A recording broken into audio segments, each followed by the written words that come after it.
जब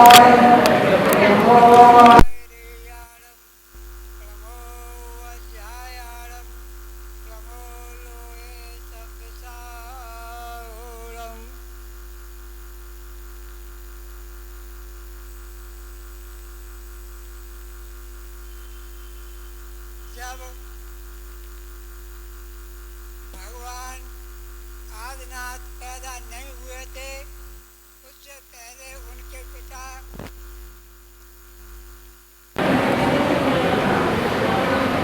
नाग नरेश पैदा हुए।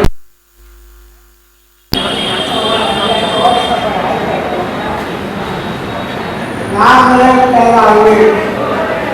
उनके समय में परिवेश को खाने पीने के लिए कड़क व्रत देते थे। जब भगवान पैदा हो गए तो कड़क व्रत गिराए गए। कड़क व्रत गिराए गए तो पहले भगवान के पिता के पास पहुंचे। उन्होंने कहा कि भगवान आदिनाथ के पास पहुंचो, वो सब क्रिया तुमको बताएंगे। तो जब भगवान के पास पहुंची तो भगवान खड़े हुए और जाकर के सबसे कहा कि भाई ये घर हुए, ये चना है, ये मटर है, ये मूंग है, ये ओट है, ये सब तरह के अन्न को बताए और बताया कि ये चीज इसे गाड़ी जा रही है, दाल है, ये गली जा रही और ये ऐसे होगा और शक्ति के आटा मिलेगा, अच्छी रोटी मिलेगी, ऐसे खाइए। और इससे पीछे फिर उन्होंने बताया कि ये जमीन है, यहाँ तक तुम्हारी है, यहाँ तक तुम्हारी है, यहाँ तक तुम्हारे घर की जमीन बताएगी कि इनमें झगड़ा नहीं हो। फिर इसके बाद भरत और बाण दोनों भाई हो गए। दोनों भाई हो गए तो भरत महाराज 6 घंटे जीतने के लिए चल गए। उनके साथ में महाराजा सोम के पुत्र कुमार मिल गए।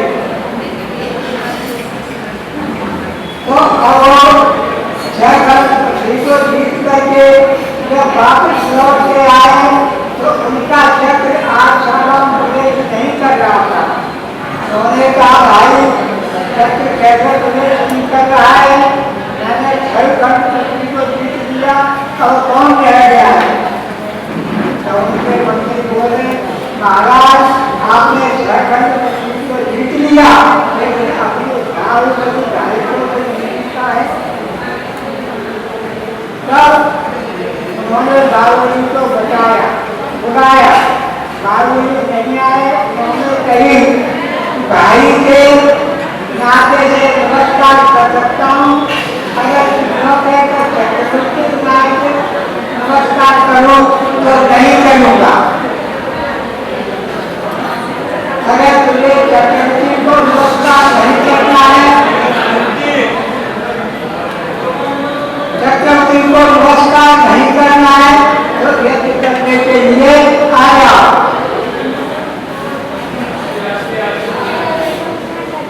बारहवीं युद्ध करने के लिए दोनों तरफ सेनाएं इकट्ठी हो गई।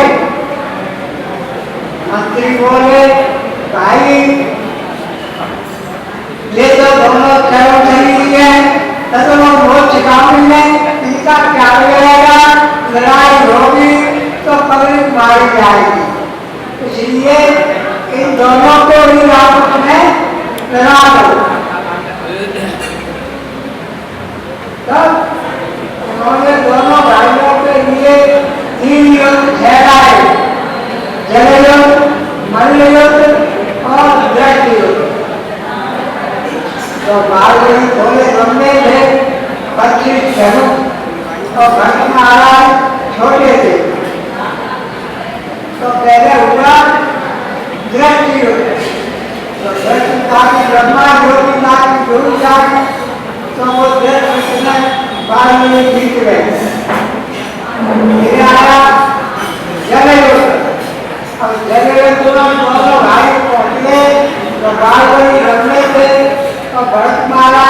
बच्चे थे तो जब जानता बच्चे कसम मारते तो उनकी कसम भरत की आंखों में लग जाता और भरत मारते थे तो उनकी छाती में पहुंचता था। इसलिए जीवन में भरत में आ गए। फिर तीसरा युद्ध आया भरवेव। तो भरवेव तीनों का होने लगा, दोनों का होने लगा। तो भरवेव में भरत महाराज को महाराज ने ऊपर उठा लिया, नीचे नहीं सकता के भाई को पटकू मारेंगे। तो तीनों युद्ध में भरत हारे तो उन्होंने उनके ऊपर चक्र चला दिया। तो बारहवीं बोले तो भाई ने भाई के ऊपर चक्र चलाया है, बताइए इनका क्या होगा। तो वे दोनों भाई मरते को बारहवीं दीक्षा धार गए और जाकर तपस्या करने लग गए। भरत महाराज अब तपस्या कर रहे हैं बारहवीं, तो उनको केवल ज्ञान होने का था, लेकिन उनके लिए शरण नहीं थी कि भरत ने मुझे आकर के नमस्कार नहीं किया। तब भगवान आदिनाथ के पास पहुंचे तो भरत आदिनाथ के पास पहुंचे तो भगवान से बोले, भगवान के कष्ट प्राप्त रह गए हैं, केवल क्या नहीं हो रहा है, जाओ और उनसे कहो कि ये नहीं है, वो हजारों हो गए, कागज मेरी नहीं है, आपके लिए व्यवस्था है। जब भरत जाकर तेरे बात कही कि ये पृथ्वी मेरी नहीं है, मुझे से तो हजारों हो गए, हजारों चले गए, आपके लिए व्यवस्था है। नमस्कार करते बाद उनको केवल ज्ञान हो गया और मोक्ष को चले। ओम नमो अरिहंतारम।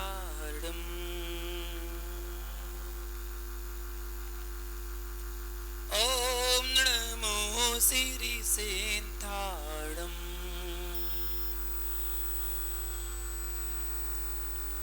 ओम नमो आयरियाडम। ओम नमो वज्रायाडम। ओम नमो लोये सविसाहुडम।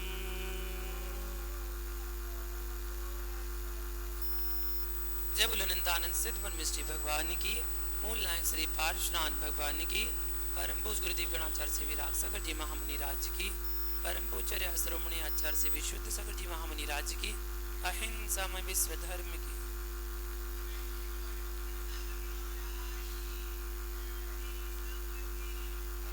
महानुभाव, आदिनाथ भगवान की बात चल रही थी। आदिनाथ भगवान ने जब अपनी दिव्य देशना में उपदेश दिया तो दो धर्मों का उपदेश दिया। दो धर्म उनके उपदेश में निकले। कौन से धर्म? पहला धर्म निकला श्रमण धर्म और दूसरा निकला श्रावक धर्म। सबसे पहले उन्होंने कहा श्रमण बनो, साधु बनो, संत बनो, त्यागी वृत्ति बनो, श्रमण बनो। और यदि श्रमण नहीं बन सकते हो तो क्या बनो? श्रावक बनो। अगर नहीं बन सकते हो तो श्रावक बनना। पहले श्रावक बनने का उपदेश नहीं दिया। अगर पहले श्रावक बनने का उपदेश दे देते तो साधु कोई बनता ही नहीं। इसलिए पहले उन्होंने श्रमण बनने का उपदेश दिया कि अपनी आत्मा का कल्याण करना चाहते हो तो पहले श्रमण बनो, और यदि नहीं बन पा रहे हो तो कम से कम श्रावक तो बन ही जाओ। और श्रावक जब अपने गृहस्थ जीवन में जीता है तो गृहस्थ जीवन में जीने के लिए उसे कुछ ना कुछ चाहिए है। तो आदिनाथ भगवान ने उन श्रावकों को अपने जीवन जीने के लिए हंसता खेलता उनका जीवन निकले, इसके लिए उन्होंने 5 बातें बताई। उन्हें 5 बातों को यदि आपने अपने जीवन में उतार लिया तो आप अपने जीवन में दुखी नहीं होंगे, हमेशा प्रसन्न रहेंगे। हमेशा प्रसन्न रहना हो तो इन 5 बातों को जीवन में उतारना। केवल सुनना नहीं है, यहाँ से सुन के और यहाँ से निकाल देना, ऐसे मत करना। उसको जीवन में उतारने का प्रयास करना कि मुझे इनको जीवन में उतारना है। 5 बातें कौन कौन सी हैं? जो अपने जीवन में लाभकारी होंगी। तो पहली बात,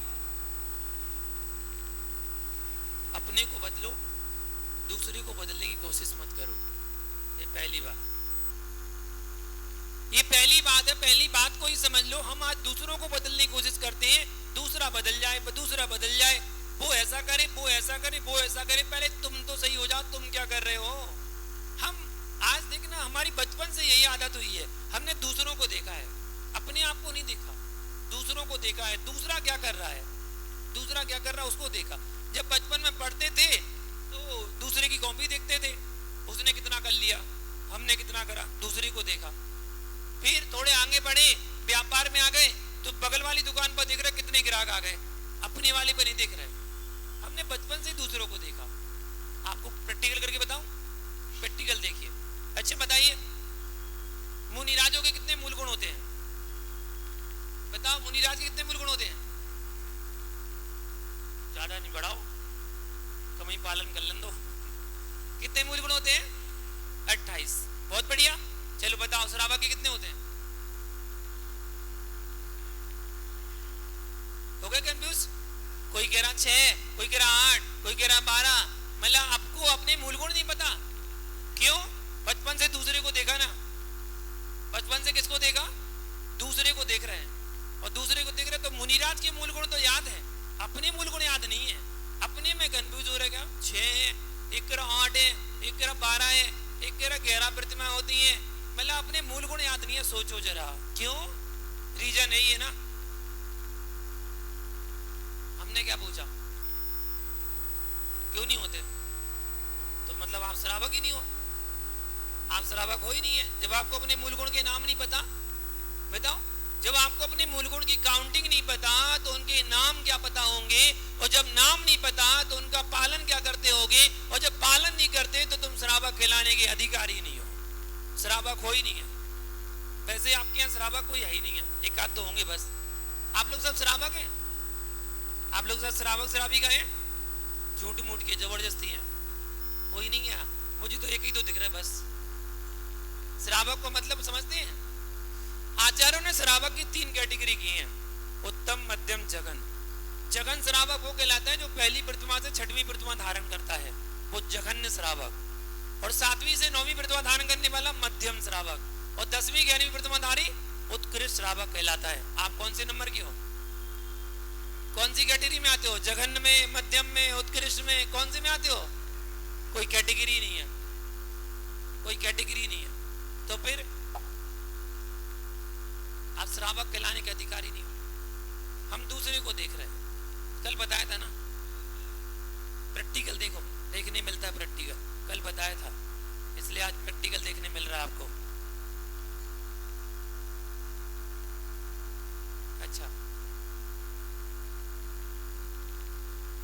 श्रावक अपने मूल गुणों को याद रखे, अपने मूल गुणों का पालन करे, अपने आप को बदलने की कोशिश करे, दूसरे को बदलने की कोशिश नहीं करे। दुनिया में कोई किसी को बदल ही नहीं सकता।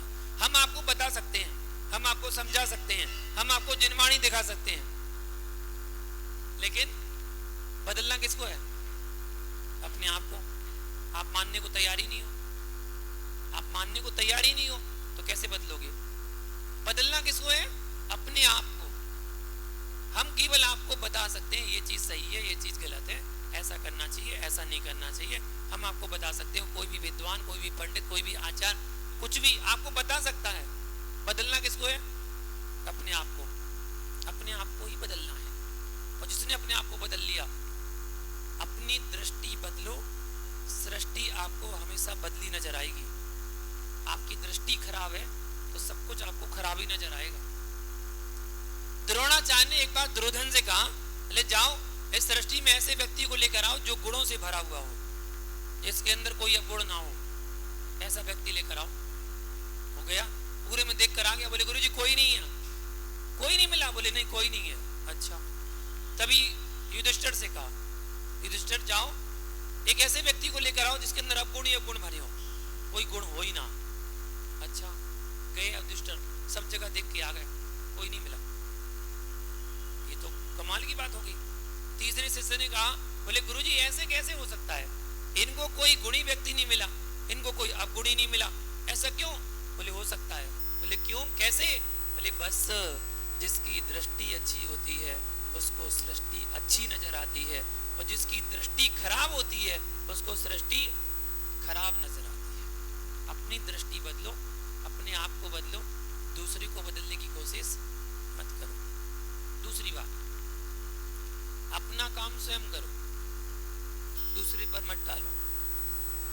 हम दूसरे से अपेक्षा रखते हैं ये मेरा काम कर देगा, ये मेरा काम कर देगा। उसने काम नहीं किया तो कसाय भड़क गई, क्रोध आ गया, गुस्सा आ गई। एक काम बोला था, एक काम नहीं कर सके, गुस्सा आ गई, भड़क गए कसाय, कसाय आ गई, कर्म का बंद हो गया, लड़ाई हो गई, झगड़ा हो गई, बैर हो गया, सब कुछ हो गया। इसलिए क्या करो, अपना काम स्वयं करो, अपना काम स्वयं करो, दूसरे पर इच्छा मत करो। अपेक्षा रखोगे तो अपेक्षा की उपेक्षा होगी, और जब अपेक्षा की उपेक्षा होगी तो वो अंदर से दुख उत्पन्न कराएगा। इसलिए अपेक्षा ही मत रखो। दूसरी बात। तीसरी बात, जीवन में हमेशा स्वतंत्र रहो। क्या? स्वतंत्रता, स्वतंत्र रहना चाहिए, गुलामी नहीं करना चाहिए किसी की, जी हजूरी नहीं करना चाहिए, नौकरी नहीं करना चाहिए। हमारे जैनागम में कहते हैं जैनों को नौकरी नहीं करना चाहिए, नौकरी पे रखना चाहिए। नौकरी करना नहीं चाहिए, नौकरी पे रखना चाहिए। औरों को नौकरी पे रखो, इतने सक्षम, इतने काबिल बनो कि आपका स्वयं का एम्पायर खड़ा हो, आपका स्वयं का इतना बड़ा बिजनेस हो, आप सैकड़ों को नौकरी प्रदान करें। ऐसा करो, किसी दूसरे की नौकरी करने मत जाओ, वरना जी सर, यस सर, हाँ जी सर, हो जाएगा सर, हाँ जी सर। नहीं, ये करने के लिए हमारे जैन बच्चे नहीं बने हैं, हमारे तो ऑर्डर देने के लिए बने हैं। उत्कृष्ट कुल है, किसी की नौकरी करने के लिए। स्वतंत्र रहो, स्वतंत्रता का जीवन जियो, पराधीन का जीवन मत जियो। हमारे यहाँ पहले जैनियों में अच्छे बढ़िया व्यापार होते थे, बढ़िया से बढ़िया व्यापार। कौन से व्यापार? सबसे उत्तम व्यापार होता था जैनियों का सोने चांदियों का, सोने चांदी हीरा जवाहरात, इनका व्यापार होता था। फिर और दूसरा, अगर कोई मिडिल क्लास है तो उसके व्यापार कौन सा होता था? कपड़े का व्यापार, उसके यहाँ कपड़े का व्यापार चलता था, वो कपड़ा बिकता था उसके यहाँ, दूसरा व्यापार। और जो मान लो गांव में हो, गांव में कोई एक सेठ जी कहलाते थे गांव में, उनके यहाँ कौन सी दुकान होती थी?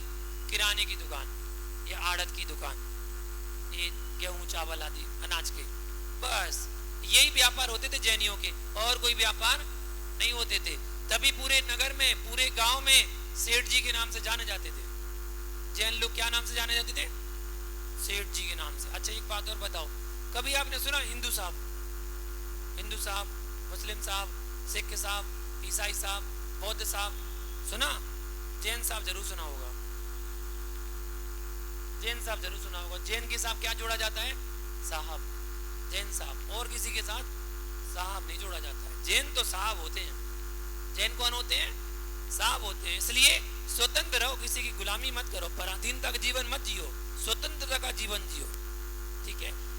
चौथी बात, स्वतंत्र तो रहना, लेकिन स्वच्छंद मत बन जाना। स्वच्छंद मतलब मनमानी करना, मनमानी मत करना। स्वतंत्र तो रहना, लेकिन मनमानी मत करना। माँ ने बच्चे के लिए कह दिया, बेटा जाओ खूब पढ़ाई करो, अच्छे नंबर लाना, बस खूब पढ़ाई करो, अच्छे नंबर लाना। बेटे ने कहा, माँ मैं फ्रेंड के जा रहा हूँ पढ़ने के लिए, रात को आऊँगा नहीं, सुबह आऊँगा। माँ ने कहा, हाँ बेटा खूब अच्छी पढ़ाई करना, जाओ बेटा। वो तो क्या गया पढ़ाई करने, और देखने चला गया नाइट शो, मूवी देखने चला गया। माँ को क्या पता? माँ ने स्वतंत्रता दी थी, उस स्वतंत्रता का गलत फायदा उठा के स्वच्छंदी बन गए, मनमानी करने लग गए। नहीं, मनमानी नहीं करना, स्वतंत्र तो रहना, लेकिन मनमानी नहीं करना। चौथी बात। और पांचवी बात, जहां रहो, जैसी स्थिति में रहो, जिस क्षेत्र में रहो, जिस स्थान पर रहो, हमेशा मुस्कुराते रहो, बस यही जीवन है। ये 5 बातें अगर जीवन में अपना ली तो आपको दुख नहीं होगा, आप प्रसन्न रहेंगे। प्रसन्न रहने के रीजन है, कारण है, आप इनको अपनाओ, इन बातों को अपने जीवन में धारण करो, आप भी प्रसन्न रहेंगे। आज आप पारसनाथ विधान करने जा रहे हैं। पारसनाथ भगवान का जीवन आपको शिक्षा देता है। क्या शिक्षा देता है? कि कितने ही उपसर्ग आए, कैसा भाव धारण करो? समता भाव धारण करो। समता भाव धारण करते जाओ, एक दिन क्या बन जाओगे? पारसनाथ भगवान बन जाओगे। कितने कितने उपसर्ग सहे। पूजा में पढ़ते ना, भौतिक पारस मणि तो केवल लोहे को स्वर्ण बनाती है। भौतिक पारस मणि तो केवल लोहे को स्वर्ण बनाती है। हे प्रभु तुमको छू करके आत्मा कुंदन बन जाती है। आपको छूकर ही आत्मा कुंदन बन जाती है। जब आपको छूते हैं, स्पर्श करते हैं, ऐसा लगता है कि बस सब कुछ मिल गया, आनंद आ गया। ऐसी भावना हमारे अंदर जगे तो बड़ा आनंद आता है। आज समय नहीं है, वरना आपको एक नई चीज बतानी थी जो आपने कभी किसी साधु से नहीं सुनी होगी। ऐसी चीज और बहुत आपके जीवन में उपयोगी होगी। वो बात आपको हो सकता है शाम को बताऊंगा, ठीक है? शाम को बताऊंगा या कल बताऊंगा। शाम को सब लोग आते हैं। आज शाम को सब लोग आओगे ना तो शाम को बताएंगे, ठीक है ना? जरूर बताएंगे। और आपने गारंटी ले रहा हूं, आपने कभी किसी से नहीं सुनी होगी, मुझसे ही सुनोगी आप। कभी किसी से नहीं सुनी होगी, ना किसी किताब में पढ़ी होगी, ना सांस में पढ़ी होगी, आप हमसे ही सुनोगे आप वो बात। अब वो सुनोगे तो आपको समझ में आएगा और आप भी उसको अपना लोगे, ठीक है ना? तो कब आओगे? आज शाम को जरूर सुनाऊंगा, ठीक है? जय बोलो पारसनाथ भगवान की।